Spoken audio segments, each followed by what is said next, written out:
another fine Tuesday afternoon. Thank you so much for joining us. And of course, happy celebrations to all our Muslim brothers and sisters.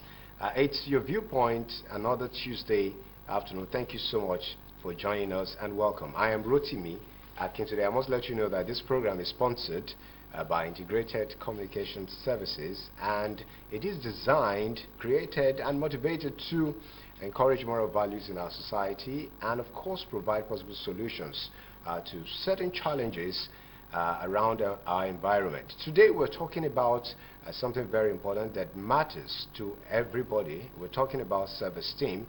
Possibly you've been thinking about it's not worth it, or probably you say so many negative things about yourself, or you feel, well, okay, life is not worth living. You don't have to get fun out of life. You don't even have to live at all. You don't want to get compliments. You're being too critical of yourself. And a lot of things that you think about yourself. Self-esteem, talking about what has to do with the value you place on yourself, the thought you have about yourself, and so many things related to this. We will be talking about this and how it can, of course, affect your relationships, your emotional health, and of course your overall well-being. I won't be doing this alone. I have a guest in the studio talking about ABOSEDE, AKINPADE, a clinical psychologist and a psychotherapist at Crystal Mind Consultant. Thank you so much for joining us, ABOSEDE. Thank you so much, Mr. All right, I want to believe the weather is affecting your voice. Okay, all right. Today, we're talking about self-esteem, and the last time you were here with the other guest, Amanda, who is not here, we talked about depression, and we mentioned a number of things that could possibly lead to depression. But today, we are focusing on self-esteem. Now, self-esteem, some persons have said that, okay, self-esteem is about confidence. In my introduction, I talked about the value you place on yourself, and some persons have this orientation that self-esteem is being arrogant. Self-esteem is about being puffed up. You know, self-esteem is about, believing that you are better than other people. What exactly is self-esteem? And why should we be concerned about self-esteem as a people? Thank you very much for having me here again. Basically, self-esteem is the perception we have about ourselves. Perception of value and worth. Looking at self-esteem, some people might call it self-worth, self-value, okay, self-confidence. But confidence is the ability, as in the perception we have in our ability, what our thoughts about what we can do, how good we can be at our jobs, okay, maybe at a party, what we can bring to the table. So it's the confidence, the vote of confidence we have in ourselves. Like they say in politics, vote of confidence you have in yourself. In yourself, and how you can present yourself, how you make the world see you, how you can sell your value, sell your potentials, and how you want the world to see you. Okay. Self-esteem is in three phases. We have the low self-esteem, the healthy self-esteem, and the inflated self-esteem. Okay. People usually mix this together.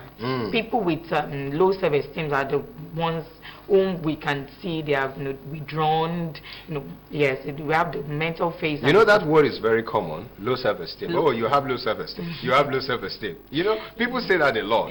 But what exactly is low self-esteem? There are criteria we follow. Okay. For us to be able to ascertain that this person, is diagnosed. Okay, let me quickly ask you this. Now, the difference between having low self-esteem, does it have anything to do with being shy? It's part of it. Part of it? Yes. Being shy could be part of having low self-esteem. Yes, it's part of it. Okay, let's move further. So what exactly is low self-esteem? Okay, like I was saying the other time, okay, when we look at low self-esteem, as psychologists will see the mental criteria and the physical criteria. Okay. Now, for the physical criteria, we see someone who is withdrawn, who is self-isolating, and someone who fidgets. Okay. So that fidgeting part is the shy part where The we shy see. part, okay. Yes, but the mental part, someone who is confused on the inside. You can see all the thing is which will be revealed in the person. If you see someone with low self-confidence, low self-esteem, you see that person walking in within. There's a lot of confusion going on inside. There's a lot of self-criticism. There's a lot of negative self-talk going on. So basically, low self-esteem is a perception disorder. Yeah, how we see ourselves. You see that person comparing themselves to others all the time. They are body shaming. They are not, they are not okay with how they look, with what they do. Okay. Even they might be good at what they do, but because they are always self-criticizing, this person is better than me. I wish I am like this person. Okay. So these thoughts that they engage in always, they are self-sabotaging, makes them not able to engage in things they are supposed to do. It brings a motivation. Okay, now let's pick it from perception. You've talked so much about perception, whether self-esteem or low self-esteem. Now, when we say perception, what exactly prompts this perception? What exactly is behind the perception you have about yourself? You have a perception that, okay, I am good, I'm better, I can do this, I'm good at this and all of that. No matter what anybody is saying, I am who I am. So what brings about that perception? How can people get to have that right perception of themselves? Okay, for everyone on the surface of the earth, we all have our perceptions, which are coded in our experiences, our core beliefs and assumptions, and the life events that we have experienced over time. So for anyone who has come down with low self-esteem, that person, you see the person who has been bullied in the past, someone who has been faced with trauma, someone who has had parenting, you can see parenting coming in, authoritarian parenting, parenting who says that this is what you should do, this is what I tell you to do and you must do them. So that kind of upbringing will make the child want to, make sure they are obedient. Even with their friends, they are not able to set boundaries because they are always on the go. They must do what they are told to do all the time. So those kind of people, they become like a bully to others. Others use them to their advantage. When you have someone with low self-esteem in your office, and even if that person has a task to complete. And somebody else brings the tax, they are not able to say no. No. Yes, they are not able to. So are you saying parental issues could be a reason for that? Could also be. Okay, what are other reasons that could be responsible for that? Traumas. Okay. Yes, experiences of failures and all someone who has been trying to maybe writing an exam. But when we talk, let's quickly talk about that parental issue. Now, most of the time, let's say people who were born from 1980s, the 1980s, 1990s, no, not 1990s, yes, because those that are born now, so to speak, they don't even bother. Some don't bother. They don't care what some parents will say. But some still have this cultural belief that, okay, whatever they say, we just have to. And by cultural reasons, you want to listen to your parents. How can that be done? How do you ensure you differentiate not offending your parents and they still have to help you with your self-esteem? Parenting in Africa, basically, it's a very big thing, until that kind of parenting has phased out. We can't change our parents. But I want to believe some young ones are changing that themselves. Yes, because the new parents we have now, they are exposed. They know what a child, they know what... But if you say they are exposed, some of them still do not have what it takes. Some. they get to a point when they know that, okay, this child wants this.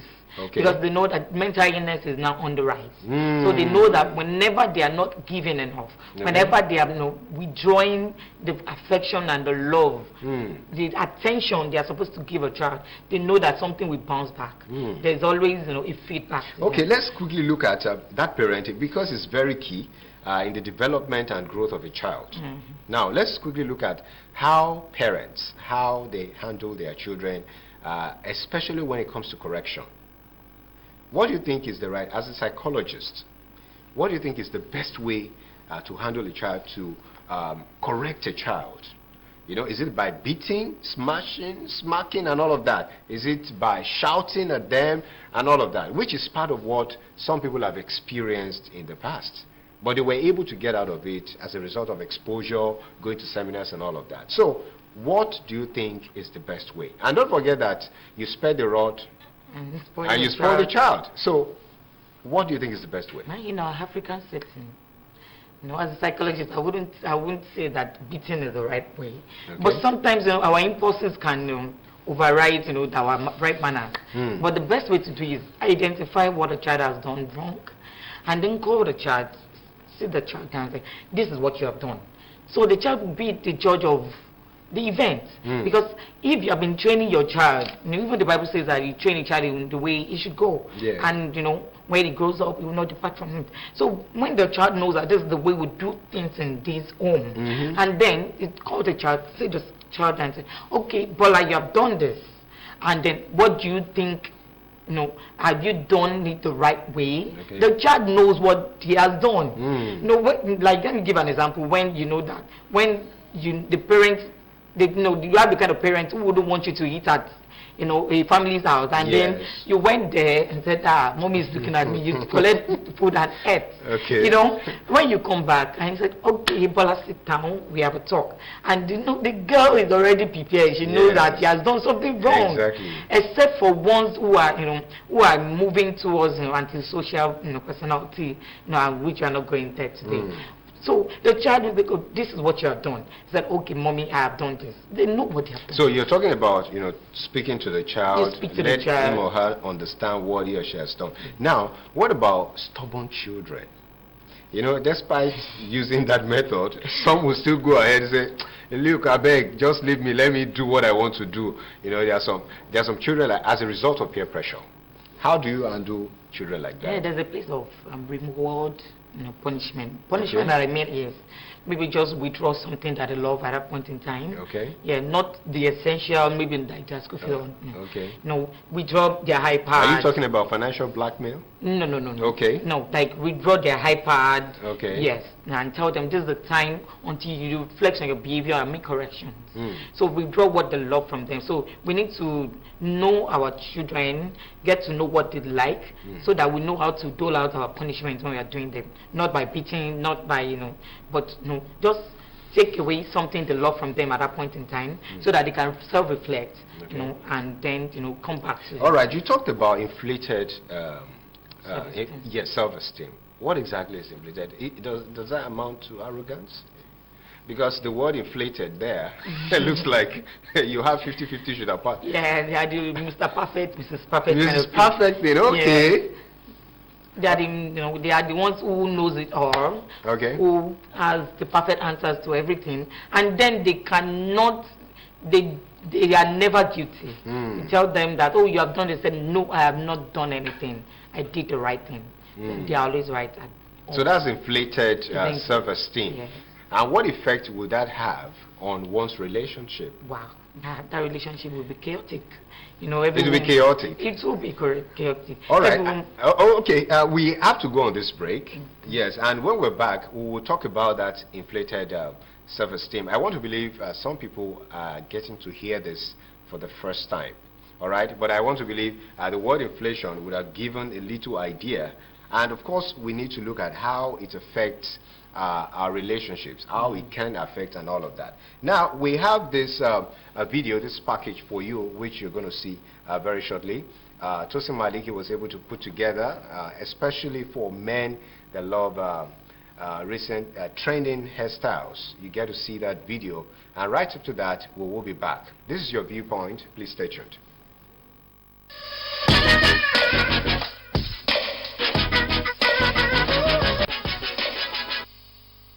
Anybody will won't fight you. Let them come, they already know. I'll be right beside you, like the wall of Jericho. They don't know, they don't know, they don't know what's going on. Monagiso, Monagiso, Monagiso, my baby boo. I'll be a soldier for you. I'm getting better in Kung Fu. You should know I got you, and you don't need to guide me too. I'll be right beside you in anything that you do. If you ever need saving, I will be running to you, running, running, running to you. I'll be running to you, running, running, running to you. Anywhere that you go to, running, running, running to you. I'll be running to you, running, running, running to you. Anywhere that you go to.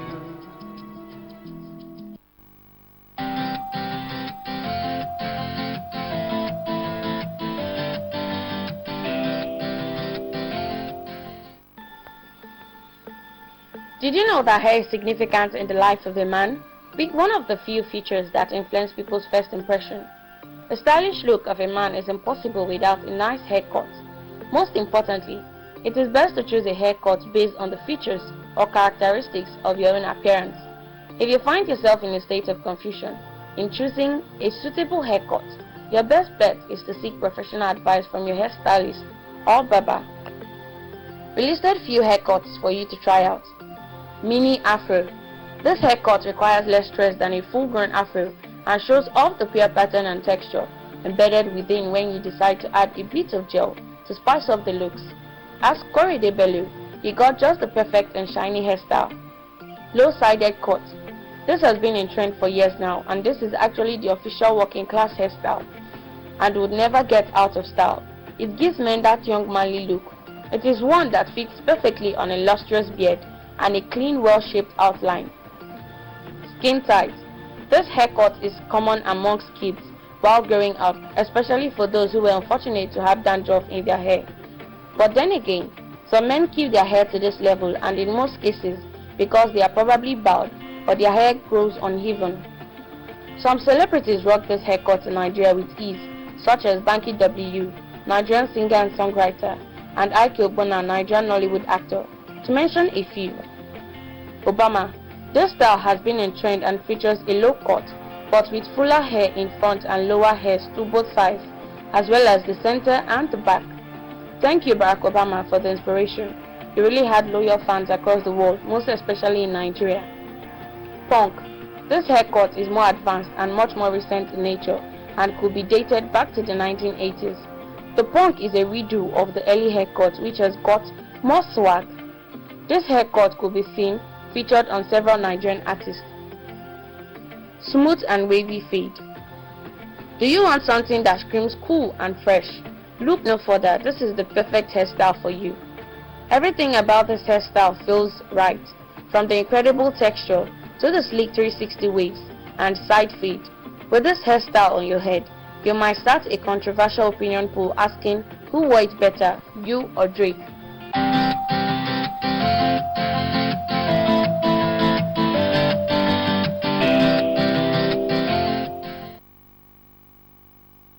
So much for being there. We're still talking about self-esteem this beautiful afternoon on Your Viewpoint, and I'm still talking to ABOSEDE, AKINPADE, a clinical psychologist and a psychotherapist. The other time we were talking about inflated self-esteem, and of course wanted to look at how it can affect relationships.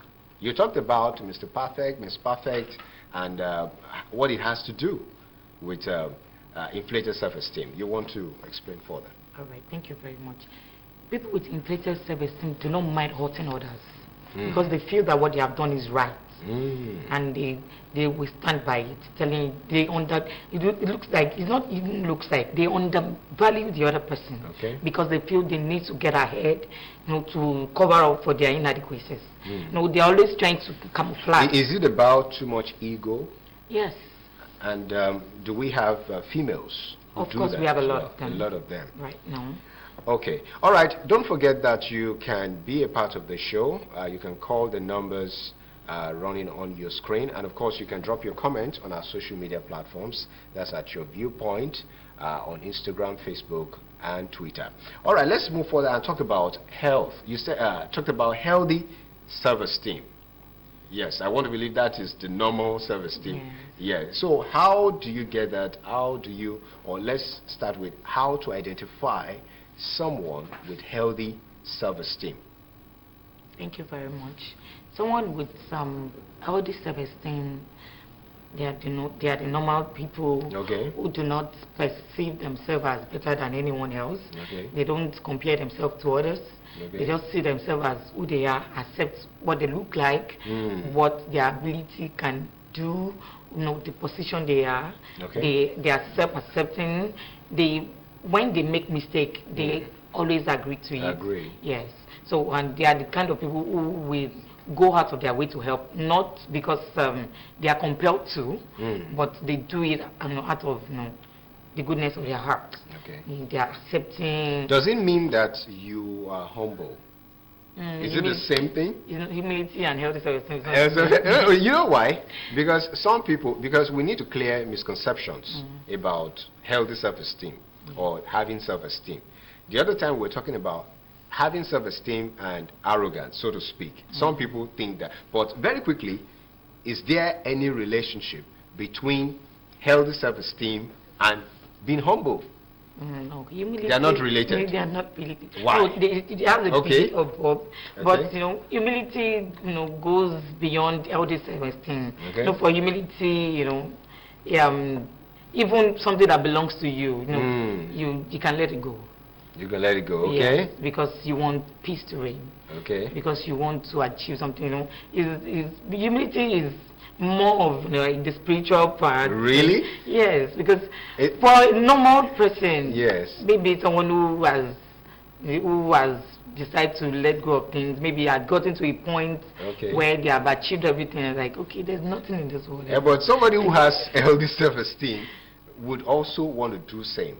Yes, but humility goes beyond. Okay, let's look at the other one. Low self-esteem, or self-esteem and arrogance. Any relationship? Yes, there is a relationship. What because are they? if people are constantly seeing you as Mr. Perfect and you don't take correction, yes, people can say that you're arrogant. So that is where we have inflated self-esteem.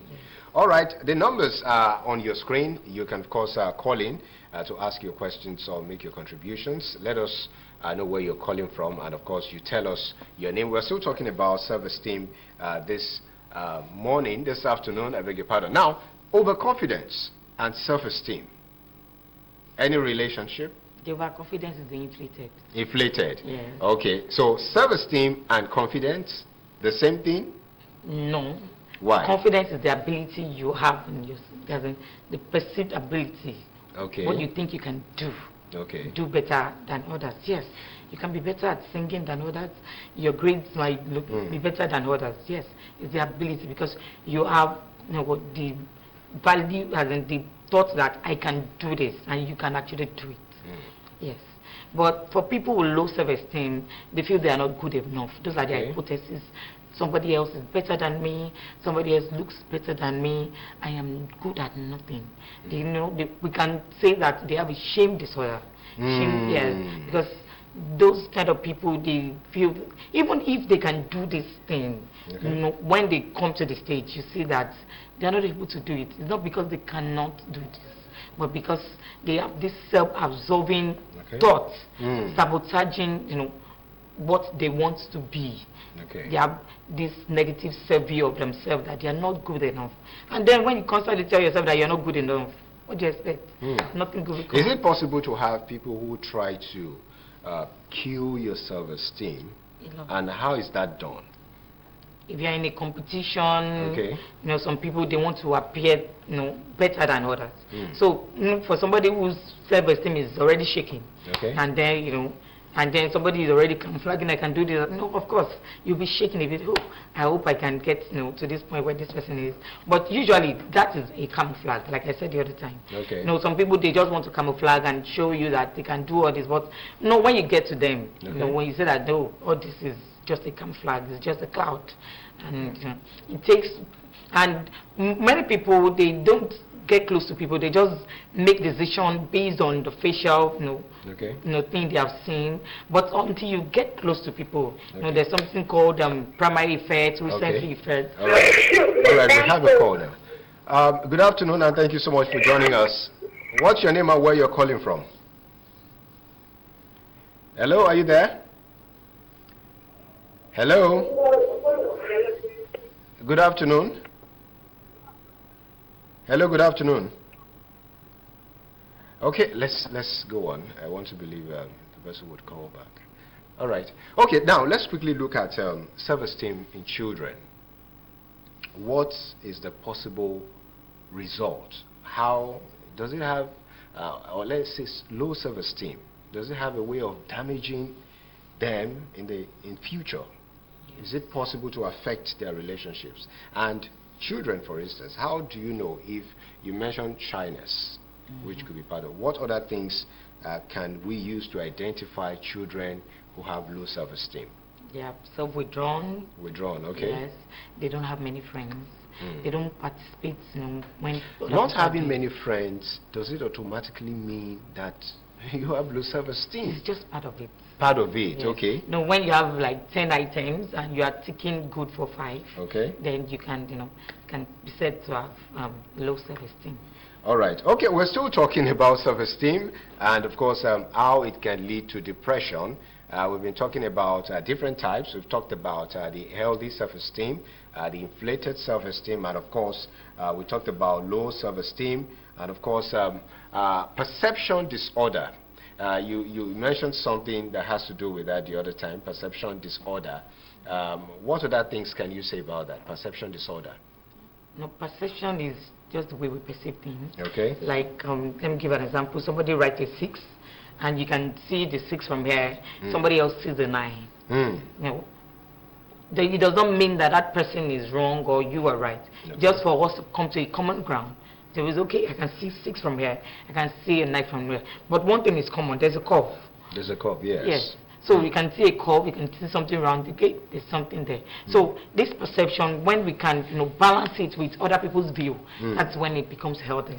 Okay. Yes. And perception could be, it could be wrong. It can be wrong, I said it the other time, based on our experiences, our core beliefs, something we have grown up with, and then, changing them can be a whole lot.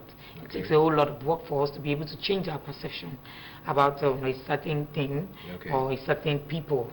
Maybe someone had regularly disappointed you on a regular basis, and then somebody asks you to go and meet, I said, this person has done this over time. Yeah, so that person needs to work things out. Let's even look at how it affects relationships. Now, let's talk about the romantic relationships. People who wants to get married and all of that because they've been disappointed so many times, and when they get into other relationships, it looks like what has happened to them has really damaged them, and they don't want to come out. They don't want to be open-minded, so to speak.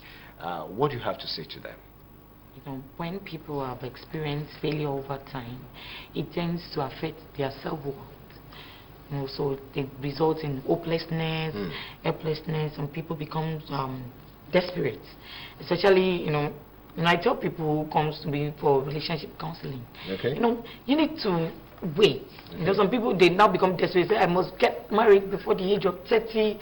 Everybody is saying. All right. Okay, let's quickly take this call. Please turn down the volume on your TV and tell us your name and where you're calling from. Okay, we missed that. Please go on. Okay, so people become desperate. So anybody comes to them, even that person is exhibiting any form of, inflated self-esteem, somebody who is not, emotionally available. They will say, God, I need to get married. That's why they just enter the relationship. for just because somebody wants to party and somebody wants to be called Mrs. Okay. Yes. No, people. Okay, we have someone on the line. Let's give it a try. Please turn down the volume on your TV. Your name and where you're calling from. Hello, good afternoon. All right, I think we need to move on. Okay, people are trying to call in. All right, you can, of course, send your SMS. If it looks like calling in is difficult, send an SMS to the number on your screen. Okay. You were saying something about relationships, how it can affect relationships. Somebody who has been through domestic violence, how can that affect their self-esteem? They are already damaged. They are already damaged and defeated. What's the best way to build people like that, to help them build their self-esteem? They need to come to therapy. They need to, the first thing for recovery is for you to accept that there's a problem. Acceptance usually is a problem. People are in denial. They're like, okay, I can do this. When they can't, they are already broken. Just accept the fact that you're broken and you need fixing. When you accept that, then you can move further by finding a professional that can help you in that regard. You can also do what identify all those negative thoughts that are coming to you. When you have been defeated over time, of course, you feel that, okay, nothing good can come out of this. Then identify it. At what direction is this coming from? And try to challenge this using a thought court. The thoughts that the evidence against the evidence for this thought. People are very, they are lazy. They can't journal your thoughts. Let's see what your thought look like. Identify those negative thoughts, and let's dissect it. Let's see the thoughts against it. We need to look for evidences that support these thoughts and evidences that support that is against that thought. When we are able to balance them, and then when you write them down, it's not because this length is long or this length is short. No, you look at how strong they are. You can have an evidence that is stronger. That 4 and one that stronger than all those lined up things. So you look at that to make your informed decision. Yes, about a decision you want to make. And when people say that a relationship can be abusive, relationship will be withdrawn, I actually tell people, I don't need to tell you with my mouth, but look at it. Draw up your pros and your cons. See what makes this relationship good for you. And when you start thinking that, okay, because my mom wants me to be in this relationship, because of my age, what about looking at your mental health?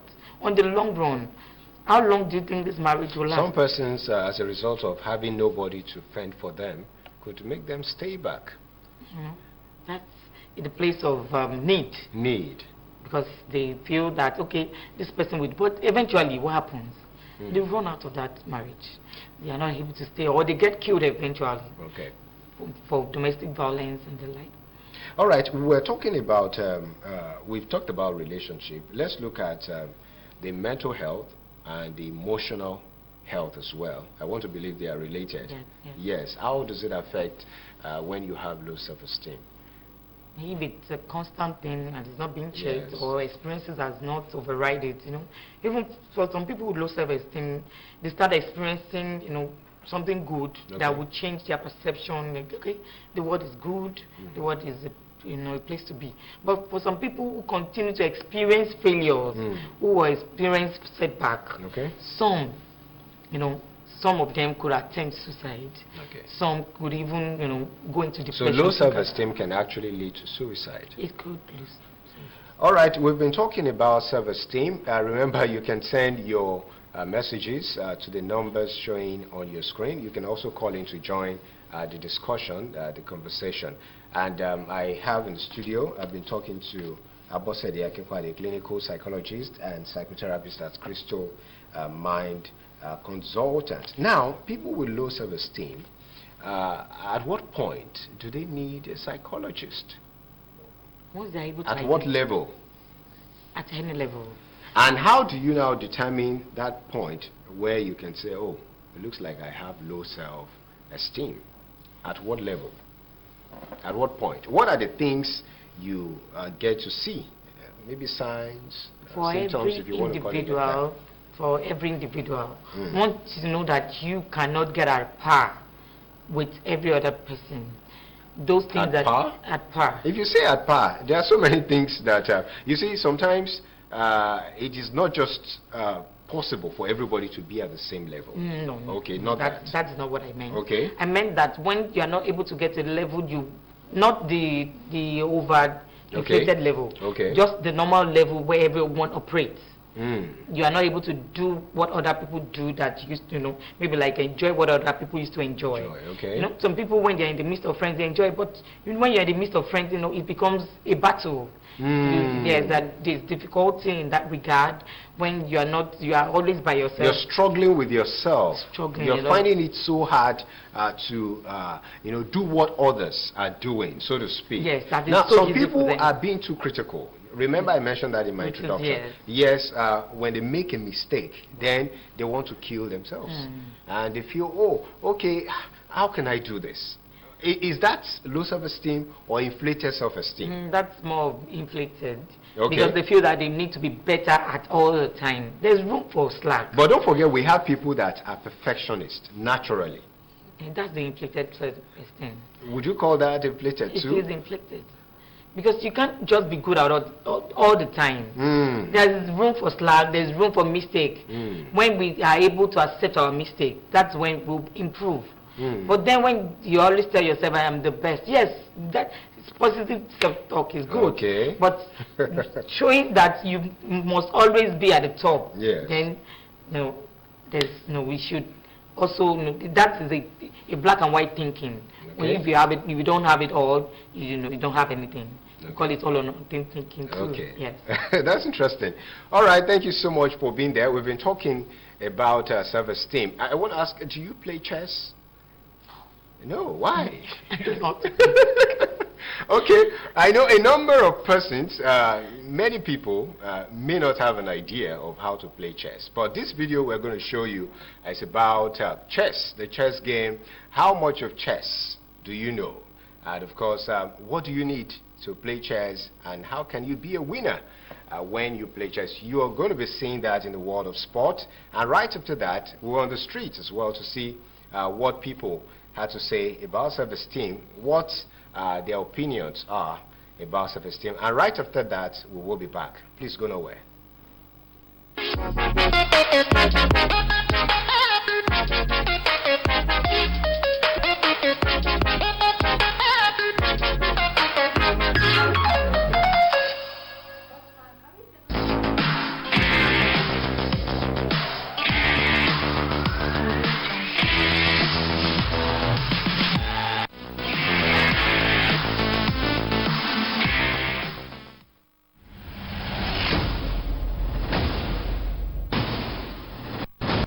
Did you know that chess was used by military officials to fashion out how to close in on their enemies? This has grown to be a widely accepted game, played mostly by elites because of the tactics involved in winning. Legend says that chess was invented around 200 BC by a commander, Han Sen, who invented the game to represent a particular battle. Soon after the battle, the game was forgotten and then resurfaced in the 7th century AD with several new rules. In Nigeria, 1851 Agidingbi chess game is a historical game and Nigeria's first variant of the chess game, designed by Nigerian cultural activist and historian Oludamola Adebowale. The game was invented as a way to make history fun after the subject was removed by the Nigerian educational syllabus in 2015. The idea for the game, he said, came while he was at the Lagos Book and Art Festival. A chess genius, Babatunde Onokoya, founded Chess in Slums Africa in 2018. Chess aided his rise from his own deprived childhood in Lagos. Babatunde said he was driven by a conviction that Nigerian education is in crisis, with many children either out of school or not learning what he sees as useful survival skills. Although becoming a chess champion is not an easy road, history shows us that in order to get to the top, one needs to work hard and invest a lot of time into chess training and preparation. But the question we should ask, is everyone willing to do what it takes? Here is one of the traits every chess champion must possess: passion for the game, ambition, hard work, patience, strong character, fighting spirit, unique personality, confidence, ability to focus, ability to adapt. The ultimate goal of chess is to checkmate your opponent. This happens when the king is attacked by another piece and has no way to escape. At that point, the game is over. But checkmate doesn't happen without preparation. To win a chess game, you will need to do these 6 things. Make good opening moves. Do not give away pieces for free. Get your pieces in position. Coordinate an attack on the king. Watch the safety of your own king. Always be a good sportsman.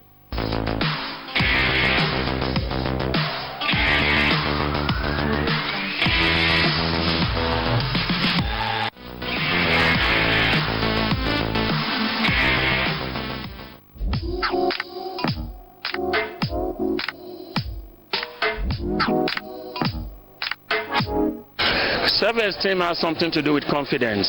It's all about confidence. If you are confident, you have high self-esteem. If you lose confidence, you have low self-esteem. When you think too much, when you look less of yourself, think less of yourself against your peers, depression can set in. Yeah, my definition for self-esteem is the way you see yourself, the way you carry yourself, what you think about yourself, how you push yourself out there, that's self-esteem. If you lack self-esteem and then you begin to see that people are not, you don't carry yourself the right way, then you feel a bit intimidated and you can begin to withdraw, and depression comes from withdrawal. You're not attaining something and then you withdraw and then depression sets in. So it's possible. People's opinion really matters than what you think of yourself. So obviously now people get depressed for so many reasons. People can even get depressed that because, oh, this person is wearing my hair, me, I'm not wearing my hair. You can get depressed because of that. There's basically no reason that is justified. People can get depressed for so many reasons. So seek for help from professionals. That's what I would say, from professionals. Get therapy. Just seek professional advice, help and all of that. Then you can bring God in. There's nothing God cannot do. You can pray about it. But in the midst of all that, just bring professional. There are people that are actually professional in that field. They know how to, they know when to and how to come in. So that's just it. Just seek help. Self-esteem, if somebody does not, you don't value yourself, you believe that somebody is superior to you, maybe that what you are going through is as a result of somebody being bigger than you, greater than you, and you want to be playing everything down. It can lead to depression. But that's why it's always good. It's the work of parents, it's the work of educators, it's the work of pastors and whoever that is in a good position to play that role. Let them know that God has made them in His image. They are not inferior or less than anybody. Don't listen to what will not be helpful to you.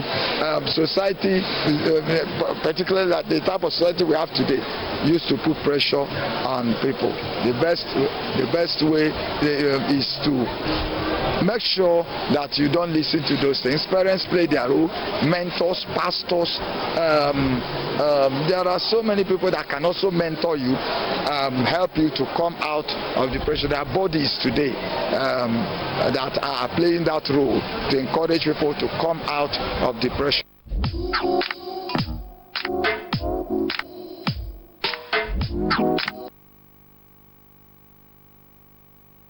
Thanks for being there. We're still talking self-esteem on Your Viewpoint this lovely afternoon. And Abosede wants to react to what people on the street had to say. Some said, okay, it's about how you carry yourself, and maybe that person was going to say how you package. Is it about that too? No, basically, self-esteem is from the inside. It's not about just looking beautiful. I've seen a lot of my clients, when you see their picture, you say, wow, beautiful girl, handsome boy, but within, they see themselves as not good enough, and they think I am ugly. And, I told one, I said, can you look at yourself, see your well-rounded I've lips? seen somebody like that before. Your well-rounded yes. lips. Can you tell me your height? Beautiful eyes, Yes. beautiful everything. And this person is, okay, let's change what is going on inside you. It's just from the inside. It's the thoughts that has been groomed, that have been grooming for a long time, and it would take a while to change. Do you think sometimes people feel it's about the village people in quotes, and because of that, maybe because they decided not to look inwards and see what is wrong with them, then they just conclude that it's a spiritual problem. Can it be a spiritual problem? Never. As a psychologist, you may not want to agree with the fact that no, I would never believe that arrow from a village will cause you to have low self-esteem. All right, we're still talking about self-esteem. You can call in. We'll take your calls now, but remember to stay away from your TV, or you turn on the volume on your TV set. You can also send in your text messages. Now, let's quickly look at this. Let's take this call and see who is on the line. Good afternoon. Good afternoon, and thank you for joining us. Yeah, good afternoon, sir. Please tell us your name and where you're calling from. My name is Jonathan. I'm calling from Ejegule. All right, thank you. So what's your take? Please, this topic you brought up is a very interesting topic, and I can say boldly that I have a concern over most especially the low self-esteem aspect of it. Please, can the consultant please drop, I don't know if she may be pleased to drop her phone number so that anybody outside there can reach her for one or two things. Most especially that is calling now. All right. All right, thank you so much for calling. Okay, possibly she would drop a handle so that you can reach her. Now, what's your take? Somebody sent in a message just now, but before we go into that, okay, let's quickly take that message. It says, self-esteem is a quality possessed by the soul and is good for it because it allows the possessor to make good use of itself. Meanwhile, humility is one of the qualities possessed by God alone, but can be possessed by someone who is dead to self and alive to God alone in the Holy Spirit. That's Tosin from Yaba. What's your take? That person is going by. You were going to say hallelujah to that. Hallelujah to that now. That person is more of a spiritual person. Okay. But humility, just to on the surface level to accept those things, you cannot change. Okay, all right. All right, let's take this. Thank you for joining us. Your name and where you're calling from. Please stay away from your TV set. Okay, we lost that. All right, so basically, it's not a spiritual thing. At all. Now, I wanted to take you back to where you said you see some people, they are beautiful, they are handsome and all of that, but they are not happy with themselves. They're not happy. Yes, so it's about self-esteem. From having the inside. It's just like you're saying you are beautiful from the inside. Yep. Okay, does it have anything to do with, some guys, they're not so, they're just normal, good looking, just normal, then they get beautiful girls. Is it about self-esteem? You also need skills. Skills too. Yeah, especially when it comes to, win girls. Yes, and all of that. Okay, then we also have people, let's say students. Sometimes they must have, let's say somebody who is going for a debate, or you have to speak and all of that, public speaking, which is a very big problem for some persons. Now, if somebody has low self-esteem, I think it could be a problem. It could be a problem. I've had, a lot of clients calling in. Someone called me recently and she was like, oh, I was called to pray at, at a birthday party of a friend, and when I tried to open my mouth, I could not pray. Wow. It's not as if she does not have the right words. She has been praying all her life. But now the words were not coming out. Wow. That's, the low self-esteem, could have graduated to the point that is now showing in anxiety, social anxiety disorders, where you manage the crowd. Yes. You become it becomes the management science. Wow. You have to manage. That's quite interesting. Yes. Management science. Let's take this call and see what they have for us. Okay, we've lost that. We have some messages here. Okay. This says John Ugbo. It says, in my own understanding, self-esteem is the way to carry yourself and how positively you think about yourself, although some people do confuse those who have self-esteem to being proud or arrogant, which is part of what we talked about initially. We have been able to differentiate some healthy self-esteem from inflated self-esteem.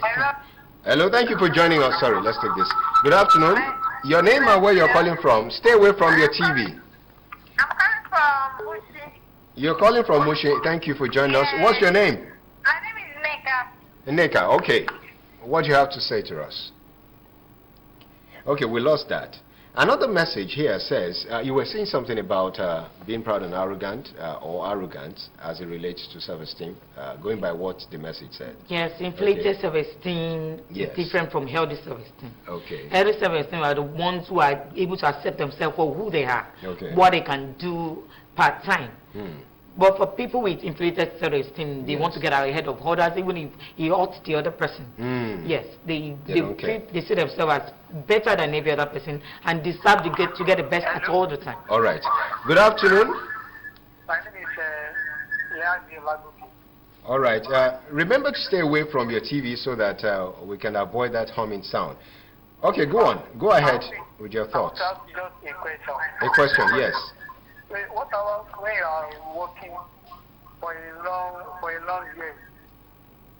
Okay. Then you are not using the money for, you are not seeing the benefit of the money you are working for. Okay. Now, because we concerned about the self-esteem. Okay. All right. Thank you so much for calling. All right. The question is, if you've been working for for a number of years, and you couldn't get anything out of those years, does it have anything to do with self-esteem? Somebody has been working for 10 is even small, 20, 25 years. Is there any relationship? I don't see a link. The story is not complete. Okay. But I can infer something that, is not complete. Okay. I can infer something. If somebody has been working for a long time and then you are not able to use the money, what are you using the money for? Are you overspending? Are you using your money on drugs? Are you, there's a lot of things. A lot of things that could be a reason for that. Okay, Jennifer Okeke says, I strongly believe that lack of self-esteem can lead to depression, because once an individual starts to question what he or she is living for and thinks poorly of themselves, there and then depression starts to kick in. To Care Oladipo says, in order to improve one's self-esteem, you must work on your psychology to start thinking positively of yourself, and most importantly, associate yourself with people who would love and encourage you. Once you have a support system like family, you will be able to gain your self-esteem back. Is that true? And friends. Family and friends. So the type of friends you have could also determine the kind of self-esteem you have. Yes. Is that possible? Yes. Some people, the home front is not strong enough for them. So they are usually in the face of their friends who are constantly trying to bring them down. And that is quite common.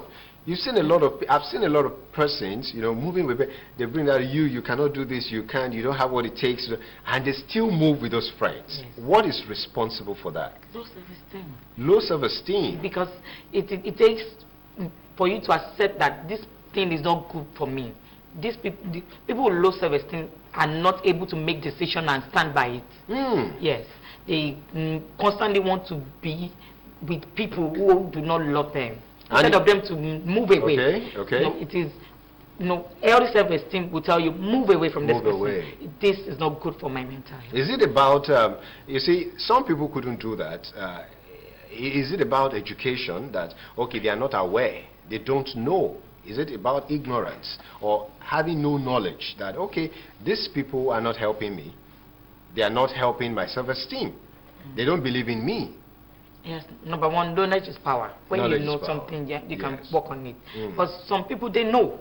When they look at this person, it might be in the relationship, and they now have a very strong reason not to live that way. This person, this person gives me money. Yes. Money could be, a very strong reason not to leave that relationship. This person is good in bed. That person, I've had, clients, who was, experiencing internal IPO. Yes. Like she's having domestic violence. And then, after we had counseled her for a while, told her, okay, you have seen the pros and cons of this relationship. And then she had a very strong reason. Okay, the guy gives me money and he's very good in bed. All my boyfriend are not as good as... Okay. Well, we get to talk about that some other time. Thank you so much for coming on the show. We've been talking about self-esteem and how you can actually avoid low self-esteem, how you can develop yourself, how you can change your perception about yourself. There's something they call anorexia. Hopefully some other time we'll get to talk about it, which some people believe it has something to do with self-esteem. All right, thank you so much for being a part of the show, for those who called in and for those who sent in their messages. Be sure to join us same time next week. By God's grace, we'll be here again Tuesdays 1 p.m. to 2 p.m. That's when you get to see us right here on Your Viewpoint. Thank you so much for coming on the show. Thank you very much for having me again. All right. Thank you so much for being there. It's bye for now. But I don't wait, I don't wait, so and I feel the pray, I feel the pray, oh my ego now for you, oh my ego for you, oh my rubber now for you, oh my rubber for you, oh me now for you, yeah, okay for you, all the motor for my garage for you, yeah, for you, oh my ego now for you, ego now for you, yeah, oh my rubber now for you, oh me now for you. The motor for my garage for you. The motor for the garage for you. OBO, Adele. 30 minutes for you. For the best for you. I put my life on the line for you. Nobody else but you. Baby, baby, baby, boo. You don't say you be my boo. If I'm gonna be low, baby, I be fool. Baby, I be fool. Say I want to show you my world, my I say I'm not gonna do you. You say I want to show you my world, 'cause all my